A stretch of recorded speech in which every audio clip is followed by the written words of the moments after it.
141वां सर्ग। वही ज्वाला से व्याकुल लोक में प्रचंड आंधी का उठना तथा अंगारों की वर्षा करने वाले ज्वालामय मेघों का वर्णन। मुनि ने कहा, व्याघ्र स्वप्न में मुझे यह स्वप्न है ये भली भांति ज्ञात था, अतः एवं अग्नि की ज्वालाओं में गिरकर खूब झुलसने पर भी मुझे कष्ट नहीं हुआ। ज्वालाओं के नए उड़ने के तरीकों से सारे आकाश में आज अज्ञात चक्र के समान मैंने सुंदरता के साथ भ्रमण किया। आकाश भ्रमण से मैं कुछ कुछ शांत हो गया, किंतु तत्वज्ञानी होने के कारण मेरी बुद्धि में तनिक भी खेद नहीं हुआ था। मैंने जो ही उक्त दावाग्नि का विचार करने की ठानी, त्यों ही आंधी आ गई। उसके आग को फूंकने में जैसा शब्द होता है, वैसे ही साई साई तथा अति गंभीर मेघ के फफड़ने की सी ध्वनि हो रही थी, और उड़ रहे पत्थर, लाठी, धूलि, राख, पत्ती आदि जगत के सब पदार्थों से वह भरी थी। युक्त आंधी ने प्रबल सरसराहट और गड़गड़ाहट के वेग से वन में मेघों को दुगना बना दिया था। जल प्रवाह में बह रहे और लौट रहे 12 सूर्यों के साथ अल्लात चक्रों को मिश्रित कर दिया था। ज्वालारूप सांध्य मेघों की राशियों ने उस आंधी में सैकड़ों बड़ी बड़ी अग्नि नदियां बहा रखी थी। उस आंधी में पहाड़ों से भी दुगने भूभाग मतलब डेले और देव दानवों के नगर उड़ते थे। उस आंधी ने आकाश में घुमाए जा रहे भूतों से पूर्वोक्त सैकड़ों अग्नि नदियों के पत्तों के अंबार को दुगना बना दिया था। खूब जली हुई, कुछ जली हुई तथा आधी जली एक दूसरे के ऊपर आकाश से नीचे गिर रही देवांगनाओं से उसमें अग्नि की ज्वाला दुगनी हो रही थी। नीचे गिर रहे अंगार रूप उसके मूसलाधारों से तथा आग की चिंगारी रूप जलकणों से वह दंतुला से मालूम पड़ती थी। उक्त आंधी बिना राख के अंगारों की भीषण राशि वाली अपनी लात रूपी बिजलियों को कंपा रही थी तथा धूम्र रूपी अंधकारों से मलिन हुई ऊपर की दिशा में मुंह को आच्छादित करती थी। भूमि से, आकाश से और दिशाओं से वे पूर्वोक्त ज्वालारूप सांध्य मेघ उमड़े। जिन मेघों से देवमंडली के साथ सातों लोक केवल ज्वालामय पर्वत पर पिंड बन गए। उक्त प्रचंड आंधी ने तब तो कालाग्नि रुद्र के समान नाचना शुरू कर दिया। ऊपर उछलने से फैले हुए अग्निकण की उसकी कपिल रंग की सुंदर केश राशि थी। नीचे पादाघात से मानो उसने दीवारों को उड़ा डाला था। उसने बार बार कर्णकटो शब्द हो रहा था। उसके सबके सब अंग भस्म से लथपथ होने से शुभ्र थे। मध्य भाग में चारों ओर गिर रही ज्वालारूपी वस्त्र राशि को मजबूत से पकड़कर वह धारण की थी। काल रुद्र में भी इस विशेषणों की योजना समान रूप से कर लेनी चाहिए। 141वां सर्ग समाप्त। 142वां सर्ग। स्वप्न आदि जगत का तत्व ब्रह्म है, यह वर्णन करते हुए तत्व दृष्टि से जगत बीज कर्म के अभाव का साधन। मुनि महाराज ने कहा, व्याघ्र संभ्रांत लोगों को भी भ्रम में डालने वाले वर्तमान उस महान कष्ट में आंधी द्वारा इधर उधर बहाया जा रहा मैं अत्यंत खेद को प्राप्त हुआ। तदुपरांत खेद से मैंने सोचा कि दूसरे प्राणी के हृदय में निवास कर रहे मेरा यह स्वप्न है, इसलिए मैं व्यर्थ में दुस्वप्न दुख क्यों देखूं। दुस्वप्न प्रदर्शन का त्याग कर जागृत द्वारा आनंद क्यों न लूं। स्वप्न का क्या रहस्य है, ये निश्चय करने के लिए पर काया में प्रविष्ट हुए आप क्या निश्चित करके निवृत्त हुए, यो व्याघ्र प्रश्न करता है।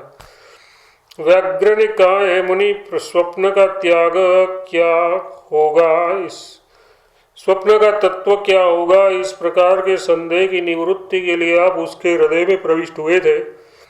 सो क्या आपने स्वप्न का निश्चय कर लिया था। भगवान, ये आपने क्या देखा। हृदय में महासागर कहाँ रह सकता है? पेट में प्रलय काल का वायु कैसे और हृदय में प्रलय काल की अग्नि का कैसे संभव है? दुर्लभ पृथ्वी, वायु, आकाश, पर्वत, नदियों, दिशाएं आदि रूप जगत का हृदय में कैसे संभव है? इन सब का यथार्थ तत्व जो आपने निर्णय किया है उससे कहने की कृपा कीजिए। इस प्रकार अपने और दूसरे के स्वप्नों को देखने से अन्वय व्यतिरेकगत परीक्षित शब्दार्थ रूप जगत का बाध दृष्टि से त्रिकालिक असत्ता ही तत्व है और परिशिष्ट अधिष्ठानभूत ब्रह्म दृष्टि से ब्रह्म ही तत्व है। इस आशय से श्री मुनि उत्तर देते हैं। मुनि ने कहा, ये व्याघ्र, सृष्टि का कारण कुटस्थ है या विकारी है? कुटस्थ तो कारण हो नहीं सकता, कारण की व्यापार न कर रहे कुटस्थ में क्रियाजनक तत्व रूप कर्तृत्व का संभव नहीं है। कार्य संबंध योग्य भी वह नहीं है। उसके उदासीन से अतिरिक्त रूप का निरूपण कहीं नहीं है और उसमें उदासीन तत्व स्वभाव की उत्पत्ति भी श्रुत या दृष्ट नहीं है। अतः एवं उसका कारण होना तो किसी प्रकार संभव नहीं है। विकारी अनिर्णित नाना अंशों से घटित होता है, उसका कौन सा अंश कारण है? घटादि विकार युक्त मिट्टी के पिंड से हट रहा पिंडाकार कारण है या आ रहा घटाकार कारण है, अथवा दोनों आकारों से अनुगत मिट्टी आदि आकार कारण है? प्रथम तो कारण हो नहीं सकता, क्योंकि जो अपनी भी रक्षा करने में असमर्थ हो, कार्य काल में रह न सके और कार्य के अर्थ हुए व्यापार का जो आधार न हो, उसके कारण होने की संभावना तक नहीं है। दूसरा भी कारण नहीं हो सकता, क्योंकि घट के अन्य कार्य का निर्देशन नहीं है। अतः स्व में एक स्वकारकता का प्रसंग हो जाएगा। तीसरा भी कारण नहीं हो सकता, क्योंकि मिट्टी आदि रूप अनुगताकार को अक्रियाशील मानो तो कुटस्थतावश उसमें कारणता नहीं है। क्रियाशील मानो तो घट की अनंतता का प्रसंग प्राप्त होगा। यथार्थ सदा घटोत्पत्ति होगी, क्योंकि मिट्टी आकार मात्र सदा अस्तित्व है। कार्योत्पादन में समर्थ को सहकारी की आवश्यकता न होने से एक साथ सब कार्यों की प्राप्ति होगी। पिंड, घड़ा, कपाल, चूर्ण आदि की युगपत प्राप्ति होगी। अन्य सहकारी के संबंध की व्यवस्था से व्यवस्था हो जाएगी। ऐसा यदि कहो तो बताओ कि अन्य सहकारी का संबंध मिट्टी जन्य है या अन्य जन्य है? यदि मिट्टी जन्य मानो तो घट आदि के समान वह भी मिट्टी आकार मात्र से ही उसी समय उपाद्य होगा। ऐसी स्थिति में जैसे मिट्टी आकार मात्र को कारण मानने पर घटादि की उत्पत्ति युगपत होगी, ये दोष किया था सहकारी संबंध के भी। मिट्टी आकार मात्र जन्य मानने में घटादि की उत्पत्ति युगपत होगी, ये दोष दिया था सहकारी संबंध के भी। मिट्टी आकार मात्र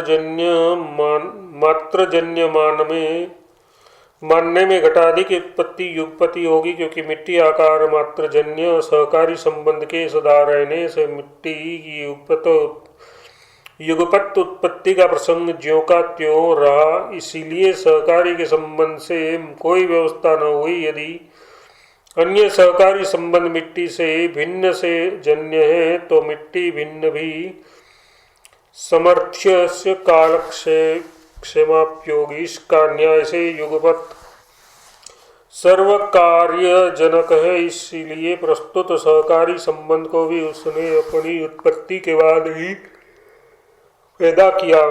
अतः घटादि की युगपत उत्पत्ति प्रसक्तित ज्यों की त्यों ही रही। यदि कहो मिट्टी से भिन्न भिन्न भी अन्य सहकारी संबंध को उत्पन्न करने के लिए सहकारी विशेष की अपेक्षा करता है, इस स्थिति में अन्य सहकारी संबंध कदाचित कभी होने वाला ही होगा, अतः वह व्यवस्थापक हो सकेगा। तब तो मिट्टी से भिन्न में सहकारी विशेष संबंध जिससे उत्पादनीय है, उससे वह समर्थस्य कालक्षेम योग इस न्याय से अपनी उत्पत्ति के बाद ही पैदा किया गया। अतः प्रस्तुत अपेक्षित उपार्जन्य संपत्ति से घटादि की युगपत उत्पत्ति का निर्वाण होना संभव है। पिंड, कपाल, घट, चूर्ण आदि बहुत से कार्योत्पादन में समर्थ मिट्टी आदि कारण के किसी एक कार्य की जनकता में कोई विनिगमन नहीं है। सहकारी संबंध की विनिगमनता का खंडन तो हो ही चुका है, इसलिए सब कार्यों की युगपत प्रसक्ति होगी। यदि इसके प्रयास के लिए एक कार्योत्पत्ति को दूसरी कार्योत्पत्ति में प्रतिबाधक मानो तो परस्पर प्रतिबंधक बंधव्यता से कुछ भी उत्पन्न नहीं होगा। इससे सर्ग आदि निष्करण है, यह पक्ष ही अवशिष्ट रहा। अतः सर्ग शब्द और अर्थ सर्वथा है ही नहीं, वह तत्व निर्णित हुआ। तब लोक में सर्ग शब्द और अर्थ कैसे प्रसिद्ध है, इस प्रश्न पर कहते हैं यह सर्ग शब्द और अर्थ परमात्मा में यथार्थ रूप से अज्ञात होकर ही प्रसिद्ध है। यथार्थ अज्ञात परमात्मा रूप ही सर्ग शब्द और अर्थ है। शंका अज्ञात यदि होते तो जबकि जगत अज्ञान मात्र होता, किंतु वह अज्ञात आत्मपद सबल होने के कारण अज्ञान ज्ञान रूप है। समाधान ऐसा ही होता जबकि जगत अज्ञान मात्र होता, किंतु वह अज्ञान पर आत्मपद सबल होने के कारण अज्ञान ज्ञान रूप है। अज्ञान को लेकर सर्ग शब्द और अर्थ अज्ञात है और ज्ञानांश को लेकर प्रसिद्ध है, ऐसा कहना सूचित है। यदि सर्ग शब्द और अर्थ प्रसिद्ध है तो सर्ग शब्द और अर्थ है कि अर्थ है ही नहीं, ये आप कैसे कहते हैं? ऐसा व्याघ्र की ओर से प्रश्न उठने पर कहते हैं, सौम्य, जिस स्वप्न आदि जगत के यथार्थ रूप को तुम जानना चाहते हो, उसके यथार्थ रूप से समझ में आ जाने पर अज्ञात की निवृत्ति हो जाने पर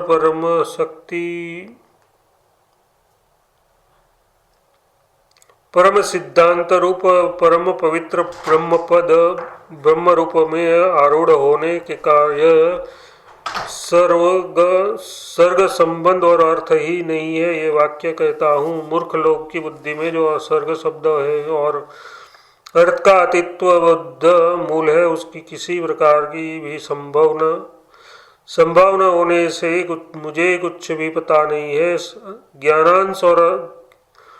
ज्ञानांश से उत्पन्न प्रतीति हो रहा यह जगत केवल चिन्मात्र का ही विकास है। सिद्धांत पक्ष में शरीर आदि की प्रसिद्धि ही नहीं है, ऐसा कहते हैं। कहाँ शरीर है, कहाँ हृदय है, कहाँ स्वप्न है, कहाँ जल आदि है, कहाँ बोध है और वहाँ कहाँ बोध विनाशन है, कहाँ जन्म मरण आदि है, तब सिद्धांत में क्या है, ऐसा प्रश्न कहते हैं। सिद्धांत पक्ष में वह अति निर्मल चिन्मात्र है, जिसके सामने अत्यंत सूक्ष्म आकाश भी वैसा ही स्थूल लगता है जैसा कि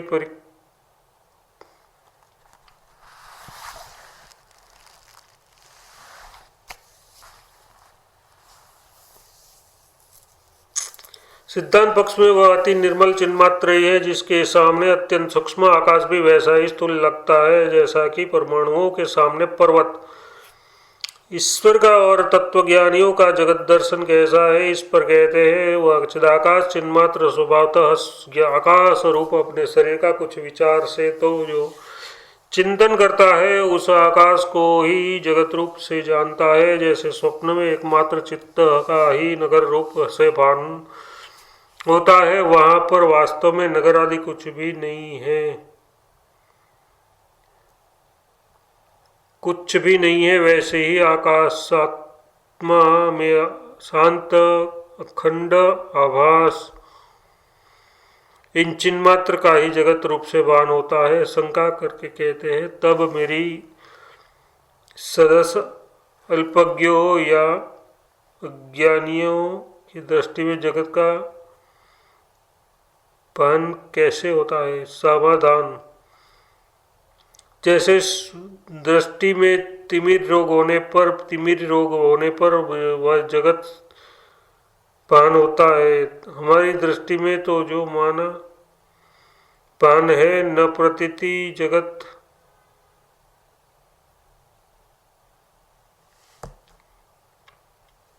हमारी दृष्टि में तो न भान है, न प्रातिभाषिक जगत है, न व्यवहारिक जगत है और न भूताकाश है, केवल निराकाश निराकार अनादि अनंत इस अविनाशी चित सत्ता ही है, जिस कारण से जीव केवल जगत त्रिपुटी सहित रुद्र दर्शन दृश्य आदि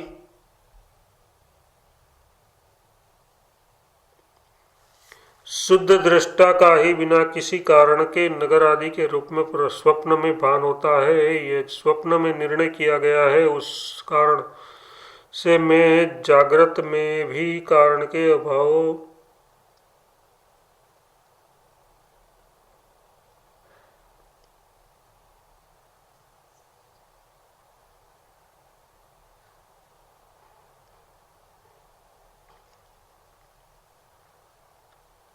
न प्रातिभाषिक जगत है और न व्यावहारिक जगत है और न मूला भूताकाश है, केवल निराकार अनादि अनंत अविनाशी चिदाकाश है, जिस कारण केवल त्रिपुटी रहित दृष्टा दृश्य दर्शन रहित शुद्ध दृष्टा का ही बिना किसी कारण के नगर आदि के रूप से स्वप्न में भान होता है। ये स्वप्न में निर्णय किया गया है, उस समय से जागृत में भी कारण के अभाव का पहले उपादान किया गया है, अतः जागृत में भी न दृष्टा है और न दर्शन है, यानी दृष्टा आदि त्रिपुटी है ही नहीं। स्वयं स्पष्ट रूप से अनुभूत होने पर भी कुमारी के सुख की तरह जिसका वर्णन करना असंभव है, अनादि अनंत एक अद्वितीय द्वैत और ऐक्य से शून्य उस शुद्ध चिन्मात्र का ही जगत रूप से भान होता है। द्वैत और ऐक्य से शून्य की द्वैत और ऐक्य से भी स्थिति क्या कहा गई है। ऐसे प्रश्न होने पर कहते हैं जैसे एक प्रलय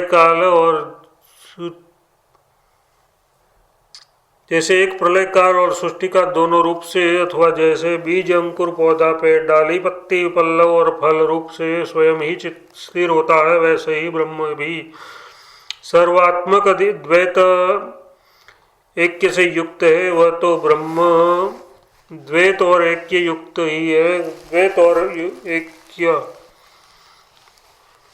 और ऐक्य से वर्जित नहीं। इस पर कहते हैं जो एक की दृष्टि में महान दीवार रूप है, वह दूसरे की दृष्टि में निर्मल आकाश रूप से है। ये बात चिरस्थायी स्वप्न मनोरथ भांति आदि में दिखाई गई है। यदि ब्रह्म परमार्थ रूप से द्वैत और ऐक्य युक्त होता तो सबके प्रति वैसा दिखाई देता, परंतु सब उसको वैसा उसको वैसा देखते नहीं। ये भाव है जैसे आत्मा एक स्वच्छ चिन्मात्र आकाश होकर भी जगत में स्वप्न में जागृत के समान प्रतीत होता है, वैसे ही जागृत में स्वप्न में भी प्रतीत होता है। अणु मात्र भी स्वप्न के से जागृत में अनवस्था नहीं प्राप्त होती, उसी तरह इस समय में भी उसकी अद्वितीयता है।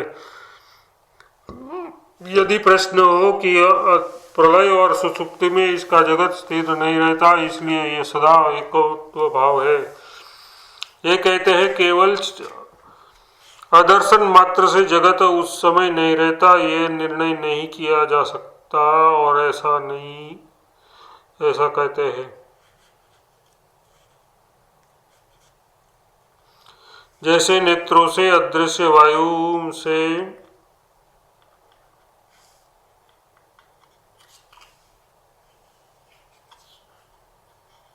नेत्रों से अदृश्य वायु में अदृश्य सुगंधि स्थित है, वह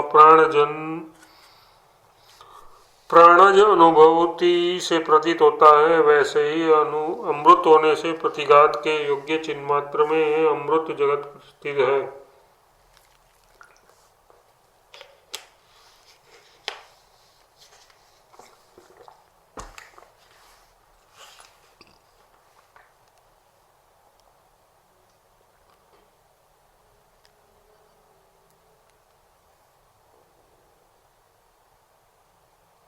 सुषुप्ति और प्रलय का अनुभव करने वाले पुरुष द्वारा अदृश्य भी जगत अन्य पुरुषों की दृष्टि से दृश्य ही है। मन द्वारा मनन का त्याग कर यदि देखा जाए तो कहीं पर कभी भी न जगत था, न है और न होगा। इस प्रकार निरंतर ही आत्मा अद्वितीय सुस्थिर है, ऐसा कहते हैं। समस्त जगत मनन का मनोव्यापार का त्याग करने पर तो तुम वस्तुतः जो निरामय सन्मात्र हो वही हो। बाहर भीतर सर्वत्र अन्य अनंत आत्म रूप से निरंतर स्थिर हो, तब तो प्राक्तन कर्मों के अनुसार ही मन मनन करता है, अन्यथा नहीं करता। इसलिए अंततोगत्वा कर्म ही संसार का बीज उठता है, जिसका कर्म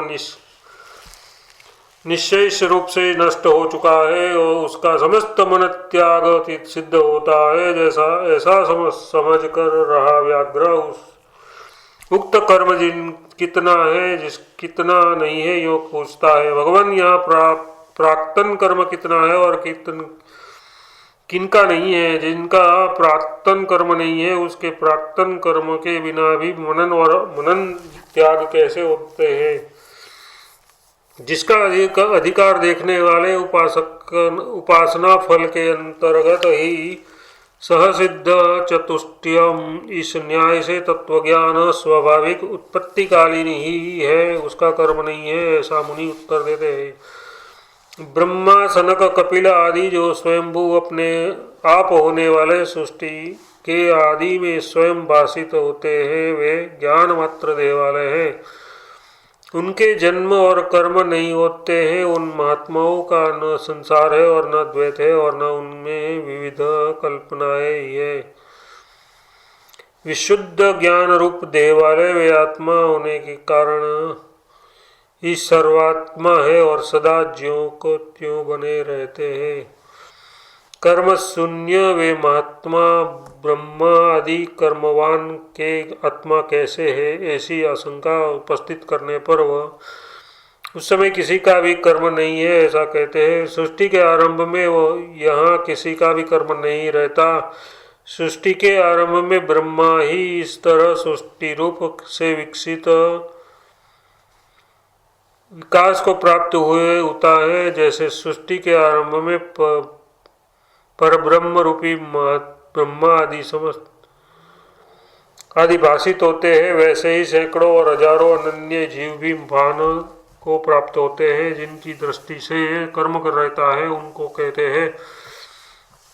जो लोग अज्ञान आवृत्त होकर अपना ब्रह्मत्व नहीं जानते, यानी मैं ब्रह्म हूँ ऐसा नहीं जानते, किंतु मैं ब्रह्म नहीं हूँ यो ब्रह्म से अपने को भिन्न समझते हैं, वे असात्विक मतलब केवल सत्वगुण के परिणाम से विलक्षण तमो रजोगुण तमोगुण मिश्रित सत्व के परिणाम से उत्पन्न हुए बीज अस्तित्व जीव अचित मतलब अचेतन नामक द्वैत को सत्य जानकर उस वासना से वासित अंतःकरण वाले होकर ही उस पहले मेरे उनका कर्म सहित जन्म उत्तर काल के दिखलाई देता है, क्योंकि उन्होंने स्वयं ही अचेत देहात्म रूप होकर परमार्थ वस्तु को भूलकर अवस्तु को अपनाया। जिन महापुरुषों को बोधरूप महान आत्मा में ब्रह्म से भिन्न का कदापि बोध नहीं हुआ, कर्म बंधन रूप दोष से रहित वे ये ब्रह्मा विष्णु हर आदि हैं। सर्वात्म रूप संमित की स्वच्छता स्वाभाविक है। सर्वात्मक ब्रह्म स्वभाव में ही स्थित है। वह कहीं मलिन उपाधि में स्वयं अपना जीवत्व भान देखता है, जीववत भान देखता है। ब्रह्म में अविद्या भी जीव उपाधि के अविच्छिन्न से ही है, शुद्ध में नहीं है, ऐसा कहते हैं। जहाँ पर उसे अपने जीवत्व का भान होता है वही अविद्या रहती है। वहाँ पर आत्मा अपने यथास्थित स्वरूप को संसार नाम से धारण करता है। काल पाकर स्वयं ही अपनी असली स्वरूप को जानकर स्वयं स्वरूपस्थ ब्रह्म ही हो जाता है। कारण कि ब्रह्मो वा इदं मृग, पहले ब्रह्म ही था, उसके आत्मा को मैं ब्रह्म हूँ यो जाना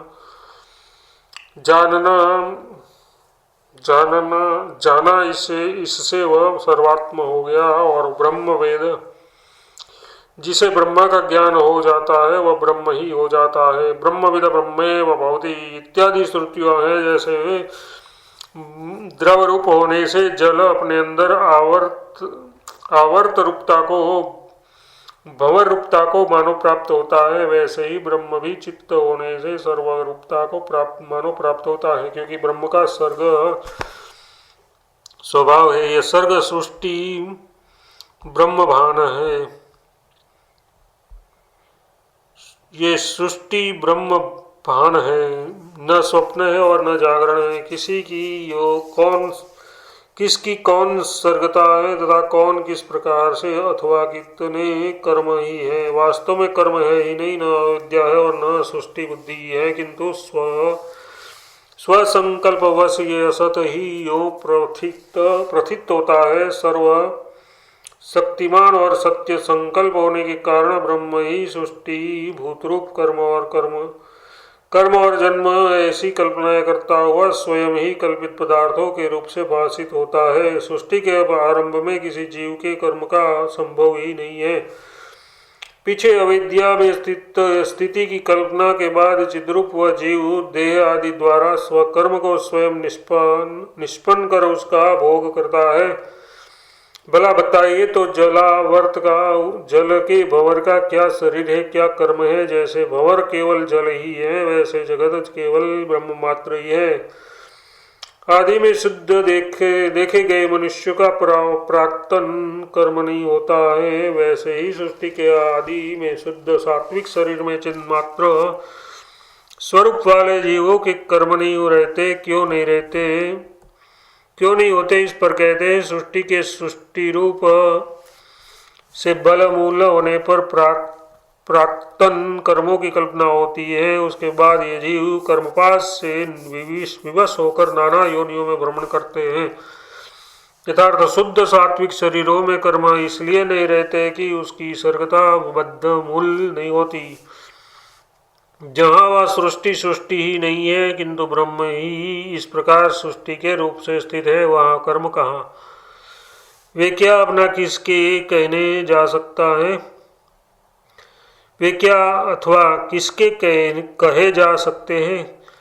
कर्म जब है ही नहीं तब कर्मयुक्त बंधन कहाँ अर्थ नहीं है, यथार्थ नहीं है, किंतु अज्ञान प्रयुक्त ही बंध है। भले ही आप उसे कर्म बीज कहे पर वह अज्ञान से अतिरिक्त नहीं है, ऐसा कहते हैं।